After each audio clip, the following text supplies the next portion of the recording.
Go. We're Hassani and Danielle Pettiford, and we're a real couple with real problems who almost called it quits. I was very frustrated. I became very disconnected, very jaded and cold. We have 4 children, going on 20 years of marriage, and we practice what we preach. Our mission, to change the way couples relate to one another and teach them the skills needed to improve the quality of their relationships. This is the Couples Academy Show. Welcome to the Couples Academy Show, my friends and family, all you folks out there, all throughout the world. Why are you looking? See, I feel her looking at me with this side eye, like I said something wrong, did something wrong, but I'm just communicating with my people. Can I not do that? Welcome to the Couples Academy Show. My name is Hassani. And I'm Danielle. And here we are for another great week. I hope that you had an amazing weekend. I know that we had a very busy weekend, because that's just the life that we live over here, but we always find time to do things as a family and have fun and get it in. Did you have a great weekend this weekend? I had a great weekend. I wanted to big up and acknowledge my phenomenal executive producer, Madison Pettiford, who just released her first, she just released the first short film that she starred in, which is... She's the feature. She's the feature in a short film from, what is the college? Georgia University? University of Georgia. University of Georgia. So it was a project for, I think, the graduating seniors to do. And they chose my Maddie to do this. And she was the only kid, high school kid there. It was a bunch of college students, and they chose my baby. So I just want to acknowledge her. If I had a clap button, I would go ahead and That's a bomb. Can we get a bomb from Madison? That's the bomb. She did a great job. We got to encourage our youth to continue to do the things that they're gifted at. So I had a phenomenal weekend because I was able to be blessed by my daughter and so many other things. Absolutely, guys. Listen, we're excited this week because we have a brand new series. We're going to take our time with this. We're going to have to unpack this because I'm sick and tired of all of our clients coming up with this BS. OMG. All right? I'm sick and tired. What qualifies a man and a woman in a relationship and all of this stuff. Didn't I say we was going to talk about it? Because, we've been holding our tongue and, client after client come to me talking about, what their husband is telling them that they're not. They're not a high value woman. You know why? Because they're old and over 30 and all these different things. And I'm like, what is going on? So we had to dig in and dial down to find out who's in these streets talking stuff and do they make sense? Like, what are they saying? Like, we can't be just biased, right? We got to actually listen to people and see if they make sense. Yeah, so we're talking about it. And we're going to take our time, but we're going to start off with this. But first we got to becoming a high value, whether you're a man or woman, but how to become a high value man. Yes, but before we do that, I do have to ask you to make sure you like, share, and please subscribe. Go ahead and do that right now for us because we know when you do it and we get the notifications, and it actually helps to spread this message that you and we are very passionate about. So make sure that you do that now, like, share, and subscribe, and hit that notification bell. Yeah, we had an amazing couple who came in from California, and boy, was it an explosive weekend. When I say explosive, I mean in a good way. Danielle and I tag teamed, and we also had Lakeisha Hines, who came up from Tampa, Florida, to be with us as it was like this tag team thing going. It's a blessing to be able to find people to join your team who you could just turn it loose and they got it. Yeah. She's so gifted. She was able to, with so much grace, get up in your face and say what needs to be said to create an environment for breakthrough. And that's what happened this weekend. There was tremendous breakthrough for this couple, and it was so awesome to have somebody to support this mission. Yeah, so let's go to their video as they share a testimonial about their weekend experience. Yes. Hi, my name is Kristen, and this is my husband, Lance, and we're from California. And, I came here with very little hope. I didn't think that we would be able to move forward. Day one, didn't think we were going to move forward. I was negative and pessimistic as to what could be. And each day, being here at Couples Academy, I was encouraged. I was instructed and given tools and resources and now I'm sitting here next to my husband. When at the start of this, we were on opposite ends of the couch. I didn't really want to look at him. Maybe he didn't want to look at me. But I'm walking away today with a freedom and a happiness and a joy and a love and a future. If anyone is considering coming here and they want to know that a future is possible, a future that is better than whatever they're currently living in, this is the place to be. And I'll just add to that. And just like you said, we did come here for hope, did not have hope. And we took the leap of faith because it's an investment. It's an investment to come down, not just investment of resources, but investment of time, investment of emotion. So we allowed ourselves to take that leap of faith. We came down. But I desperately yearn for were tools and resources to be able to take what we were learning here, be able to apply it. And I had an expectation of receiving a level of insights, informations. I feel like that level was exceeded because they were able to speak to me. I consider myself to be a very analytical person. They were able to give me tools and resources. At the same time, they were speaking with my wife, give her emotional needs and emotional resources that she could utilize. And because of this time that we spent over the weekend, I believe that our marriage is on a much stronger foundation. I'm excited about the potential of our future. And while I'm coming down here, if you're on the fence, I encourage you to consider taking that leap of faith. This is not a seminar or a session where they're out to take your money. If you're getting value, appreciate the exchange of the value that we've gotten. And for that, we're grateful and we'll pass the word on. And if you're on the fence, I encourage you to consider taking that leap of faith. I believe you will be rewarded for that, and prayerfully so too will your marriage be rewarded for that. All the best. What an amazing thing, right? It was a powerful weekend, and they were talking to you folks. They're those of you who watch the show. Now, what's interesting is that they saw, he said, I saw you in a TED Talk like a few years ago, and I have been watching you for the last few years, and then watching you and your wife on the show, and during that period of time, there were ups and downs and challenges. And what's interesting is that, you know, seeds are sown, harvest comes when it comes. And 2 years later, they made the decision to do something different, and they were able to get what it is that they came for. And so there are those of you who are still on the fence. You're still deliberating back and forth. You're vacillating. Should I do it? Should I not? Should I invest in this marriage? Is it worth it? And I would say that overwhelmingly most come in hopeless. I don't know, they just have a cynical perspective on their situation because they've just spent years in just hell and torment. But we just want to let you know that the cave you fear to enter holds the treasure that you seek. Absolutely. And there's a treasure on the other side of this journey. Listen, guys, we're gonna jump right into the show. I have the wrong screen up, but it's becoming high value, right? Become a high value husband. And the reason why I wanted to differentiate man from husband is, first of all, I have a problem with the definition in terms of how it's being unpacked of a high value man, number one. But let's just say you're pursuing a high value man.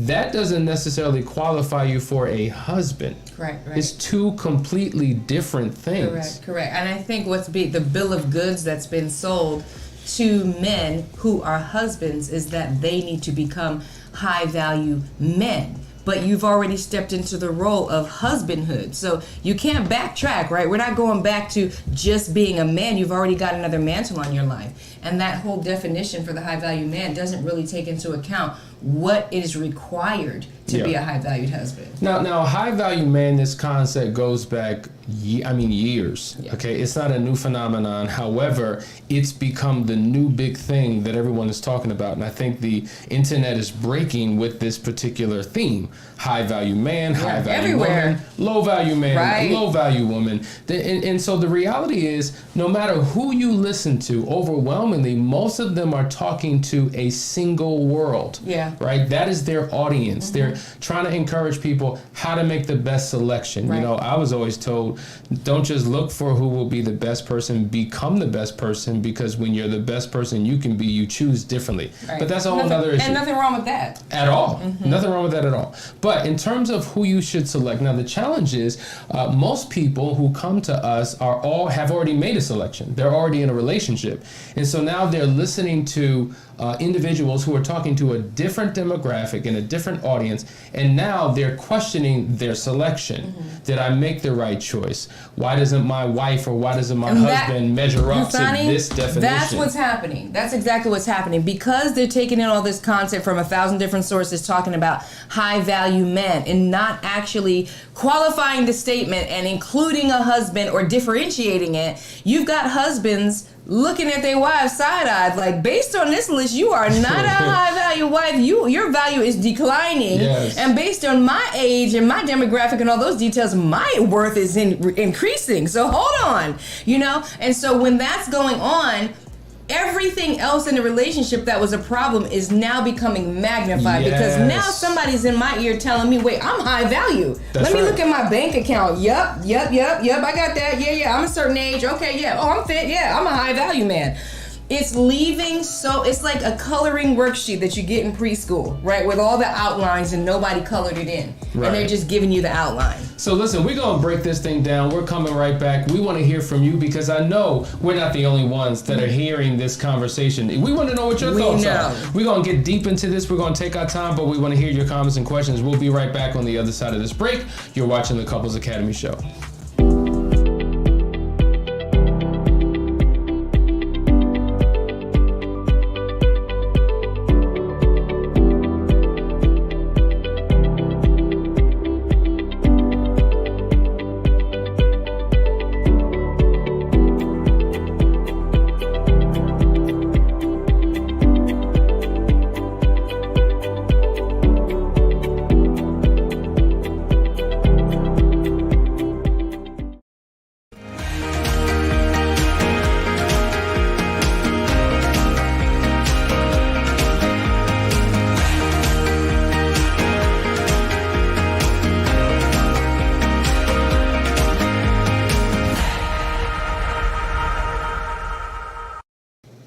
Welcome back, family. You're watching the Couples Academy Show, and I just want to bring your attention to the Enneagram assessment. Have you had yours done yet? Do you know who you are? More than that, do you know why you are and why you do the things that you do? One of the things the last couple that was here said was that I'm sold. Like, they had heard about the Enneagram and they had done all these, they know about all these other assessments because they're in the business world, right?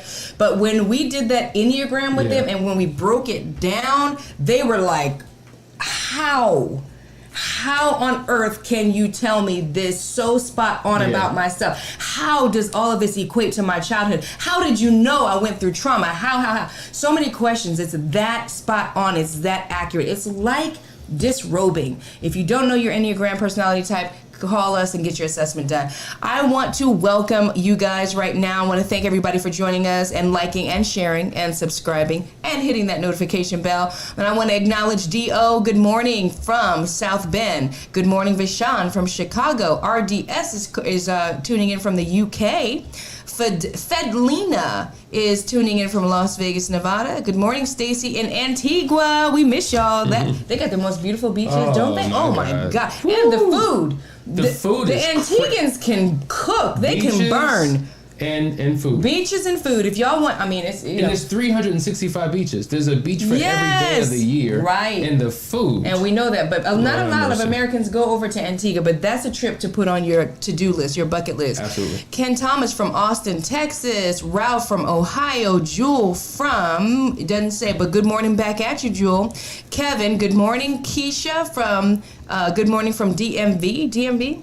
Yeah, that's the Virginia area. Oh, DC, Maryland, Virginia. Gotcha, okay. B. O'Neill is tuning in from Louisiana. Kevin from Central Michigan. Ladidra from Dallas, Texas. Good morning, Ken. Congratulations to Madison, Ken says. Thank you. Props. Everybody's saying congrats, Madison, RGS, Jewel. Thank you, guys. Yay, Madison. Yeah, she tries to be, she's like humble about it. She's like, ooh, I can't even believe myself. So she appreciates the recognition. Rick from Michigan. Clarence. It's Ladidra again. I think we've got most we're repeating now. Oh, Angela, she's tuning in from Guyana. Welcome to the show. So welcome everybody. Let's jump back into this. Yeah, man. So we're talking about this high value man and how to become a husband, which is different than just being a quote unquote man. So anyway, this is a guy by the name of Kevin Samuels. I'm sure many of you have heard of him before. He is a lifestyle coach. Oh, okay. I'm only pausing because I don't remember the exact specific area. But in essence, he spent years really teaching men how to increase their value. And so he has this list of qualifications of what makes you high value. Now, interestingly enough, he will tell you that it's one thing for one person, and it's switch the cameras. Switch the cameras is all black. live. Yeah. They can't see me. It's a black screen. There you go. All right, thank you. Anyway, so he has his qualifications for value. And depending upon who you listen to, everybody's got their own qualifications. And so we want to take the time to unpack this because his voice is probably the strongest and the loudest. Right now, yeah. And he has hundreds and hundreds and hundreds of subscribers. And listen, I respect everybody's desire to share a message that they believe in. But the question becomes, if you take the time to unpack the message, does it align? Does it make sense? Does it add up? And so there are a lot of great characteristics that he identifies as a high value man, but I think that the characteristics don't make someone high value. I think they make someone maybe a high value employee. I think exactly. I think it makes it them high value to someone or for something.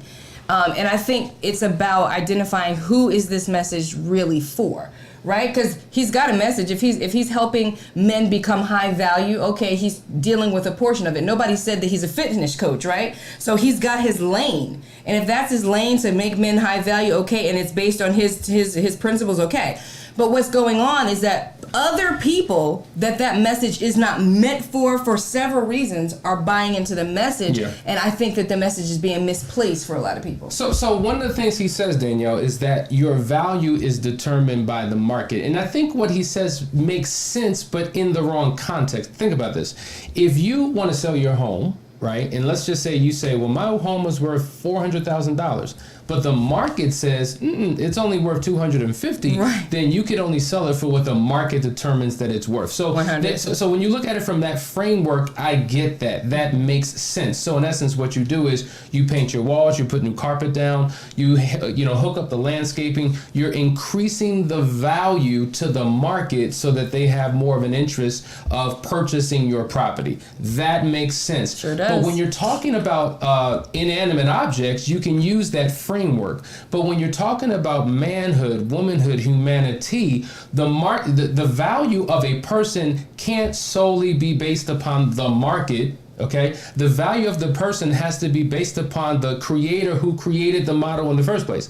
Like if we are created in the image and likeness of God, so we look like him and we're supposed to function and operate like him, then wouldn't he be the one that we need to go back to? Wouldn't his system be the thing that we need to review to determine are we operating in the capacity and the function that he created us in the first place? Right, and I think also, to dial that in, it's about we're talking about high value, right? Yeah. It's about your values. Like, what are your values? Wow. What are your... Pause. That's a bomb. That's a bomb. But he never mentions values. Right. So how are we talking about a high value man? Did that just come off the dome? It comes off the dome. I pull stuff from the ether. It just comes...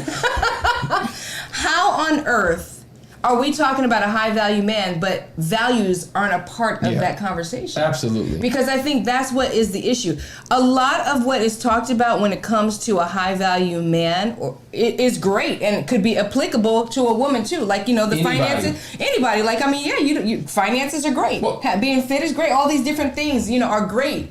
But we can't have that without the character to maintain that. Yeah. And that is the big missing piece to me in the conversation. It's what I don't hear when wives are talking to me about what their husbands are saying to them, you ain't, and I've discovered about myself. Nobody is dealing with the characters of the man. Yeah. The values that the man has when he steps outside the house. It's not even considered. let's talk about this, because you're right. Character and values aren't mentioned. The number one characteristic on his list of what makes you a high value man is money. So in essence, what he's saying is that any man who makes $100,000 or more is considered high value. And now here's even the ones that gamble it away. I'm just saying. Just asking. But here's the challenge. We have to look into the statistics, right? Because there's truth in the statistics. Let's talk about this $100,000 salary. So I guess that would imply if you don't make $100,000, then you don't qualify as a high value man. Now, I think a lot of people would be offended when we look at the statistics. So I wanted to share some numbers with you and kind of go through this slowly to walk you through how many individuals actually make $100,000 or more, and what the majority of people make. So take a look at this, all right? Number one, we see that if you're between the ages of 16 and 19 years old, you're gonna make $26,000 a year. That makes sense. Now, these are the median ages. Right. I mean, the median income, excuse me, median. If you're between 20 and 24, you're making $31,980 a year. As a male between 25 and 34, you're making $46,000. Okay, we see it slowly beginning to increase up. 35 to 44, $58,000 a year. Now think about it. Most people who are dating are in their late teens to about mid-30s. That's the range before they get married. So here you have, on average, men making between $31,000 and $46,000. That's the median income. Excuse me, median Not income. Average, but median. And let's clarify. Median income is different than the average income, but the typical individual in this country is making that. So if women are saying, based upon his definition, I need to find somebody who is $100,000 or more, it's problematic, because the statistics suggest that only 9% of the entire male population in America make $100,000 or more. So what that means is you've just knocked out 91% of the entire dating pool of men based upon that classification. That's deep, because that doesn't even take into, like, you know, cultural, race, or any, like, that leaves out a lot of information that you need to know based on your dating selection, right? Yeah. Like, I mean, there are other cultures that you're isolated from. There's other belief systems, religion, all that, your faith, the stuff that matters when you get together with somebody and want to have a family and you got to raise children. The things that matter are left out of that equation. Yep. For you to say 9% of the entire 9%. Male population, that makes no sense. It's crazy, guys. Listen, we're going to continue this conversation. We're going to go deep. You're watching the Couples Academy show. Be right back.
Welcome back, guys. You're watching the Couples Academy show, and I just want to read a couple of your comments. Angela says, thank you for everything y'all do.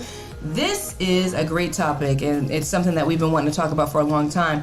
D.O. says, I'm an 8. Everyone, please get this done. They're talking about the Enneagram. It is disrobing and accurate. It gave me chills how accurate it was. I am scheduling my husband on one next week with Danielle. Is fabulous. Thank you, D. I really appreciate it. All right, let's jump back into this. Did I miss any comments that are necessary to read, Hassani? Okay, here we go. very valid point. What are your values? And that's the whole conversation here. What are we talking about when we're talking about a high value man, right? Are we just talking about his net worth, which at the end of the day, it might deplete. You can have wealth at one moment and be broke the next, right? Yeah. But if you have the right characteristics and the right values, you can build that wealth back up tomorrow. Exactly. I'm looking for so much more in a husband than how much money you have in your wallet today. Just like I'm looking for so much more than what you look like today. Because what you look like today, you're not going to look like tomorrow. True indeed. Right? So we need to redefine what a high value man really is. And making a lot of money. That's right. Making a lot of money doesn't qualify you for a healthy relationship, right? So here's the reality. There are 4 pillars of a man, right? One of the pillars is the pillar of a king. A king is given vision in order to provide. So the idea that men should be providers, absolutely, that is our focus. But it's one of many other components. It's an important component, and we do encourage men to make as much money as you can. I mean, who would not want to make more money? But that shouldn't be the number one qualifier for a man. And you know what? So Jamal says, the modern woman wants that guy, but don't qualify.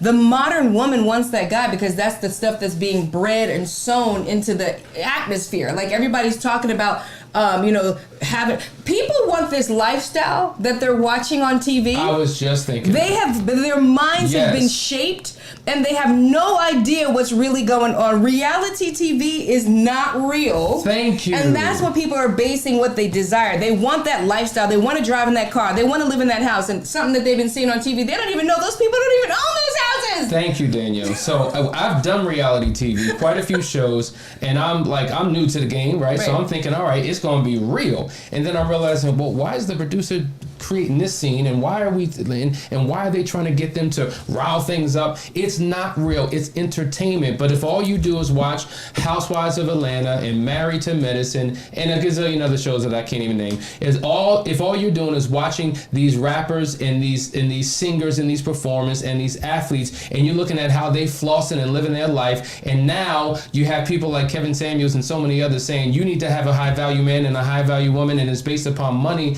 then that's going to create an appetite for you. Exactly. But it's not realistic. It actually shapes what you think is the norm. Absolutely. I don't think people actually have a realistic understanding of what the norm is, what people's real lifestyles are, what real working class looks like, because all you're doing is watching television. These are the statistics. If you're dealing with 9%, just 9% of the population. Matter of fact, let me show them this statistic because I think this is going to make a lot of sense. Let's go from the bottom to the top. The top 10% earners at the bottom, they make $158,000. 10%ers of the country. 2018, right? 158. You want to be in the top 5%? 309,000. The top 1%? 737,000. And 0.1% earners make 2.8. So we're looking at people on television who are anywhere between 10% and 0.1%, and we think, to your point, that is the norm, right? And that is absolutely not. And we think that's what we need to become, because when we're talking about I need to become this high value man, that's the requirement. I mean, there's so many people that are living above their means trying to be a high value man, right? And they've missed the entire values conversation. The values conversation is big. It's key. I wish that somebody would sit down and say, okay, what are your values? What do you actually believe in? Because your belief will carry you through a multitude of storms. But if your whole focus is on, let me get these coins, let me get to 1%, you'll do a lot of shady crap to get there if that's what you think you got to do. By hook or crook. That's absolutely right. And you will do, and that's the thing, it's creating such a drive and a hunger and a desire in people that they will cut corners. So when you think about, I got to go to school for 8 years to make, $60,000, $70,000 a year when I can get this money and get it now the fast way, but it's not long lasting, it's not sustainable, there's no value and ethics attached to a lot of it, and it doesn't set you up for a long-term committed relationship. And so you have women who are saying, I want this man based upon this money, and then you get into the relationship and you realize, well, where's all the other stuff that's missing? Yeah, and the other thing that just came to my mind that I keep hearing is that, what he talks about too is a certain earning potential, like when you're in your 45, this area to, I forget the exact range, but at the age where most men are married already, is when you are at your highest earning potential and you are a high value man right now. Look at it, Danielle. Okay, right. there it is right Between there. 35 and 64, There we go. right? So you're going to make your most money at that 60 point. grand. But here's the thing. Here's the kicker. Because a lot of these husbands that are listening to this information have come down a long road with the woman that they were with. Okay, discretions, indiscretions, or whatever aside, because those have happened too. They've come a long way to get to that point with someone, and then the audacity of turning to them and saying, you know what, my value is increasing now. Yours is decreasing because you're over 30, you've got children, you've gained weight. Bro, I made those children with you. I gained that weight with you. You built this life with me. Like, it is so demeaning to me that these husbands are turning to their wives and belittling them based on what somebody said about them being high value. How are we doing this in the relationship? Why would we even think that way? Why are we not thinking we're coming up together? I'm at my highest earning potential right now, and we're going up together. Why not think like that? Exactly. Team of we, not team of me. And this creates this competition, this me versus you philosophy that doesn't work. Last comment, Jules says, shake my head. The culture of this world is so warped. I'm glad the kingdom of God is my source. Our generation needs help. I'm glad people like you exist. Greater things you will do. We received that. Listen, guys, this is just the beginning of this show. We're going to go deeper and deeper and deeper. Stay tuned. We'll see you tomorrow for another great episode.